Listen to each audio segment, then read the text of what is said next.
আমাদের বাড়ি মোহাম্মদ সিরাজগঞ্জের বাড়ি আমাদের, আমরা গরু বাছুর নিয়ে আইছি, বলতে গরু বেচা কেন নাই, দু একজন কাস্টমার দেখা যাচ্ছে। দাম তেমনটা এখনো বুঝে হারতেছি, দাম এখনো বর্তমানে আসেনি, মানে দু একটা কাস্টমার আসতেছে কেবল, হয়তো ওই যে 1 লাখের মাল হয়তো 80, 70, 75 এর দাম করতেছে। ক্রেতা আছে কিন্তু আমাদের গরু তো আসা শেষ হয় নাই।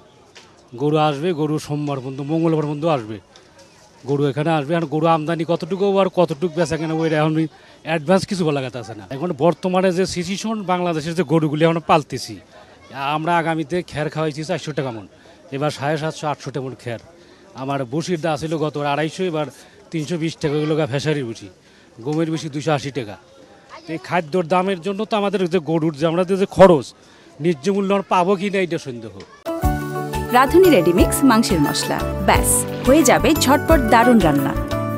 বেচা কেনাটাও তো মঙ্গলবার থেকে হয়তো হবে, মঙ্গলবার, বুধবার, বৃহস্পতিবার, শুক্রবার। এখন তো বর্তমানে তো আর ক্রেতা নাই, গরু খুলে আইসে দেখে গেছে কিন্তু দাম দর বলতেছে না।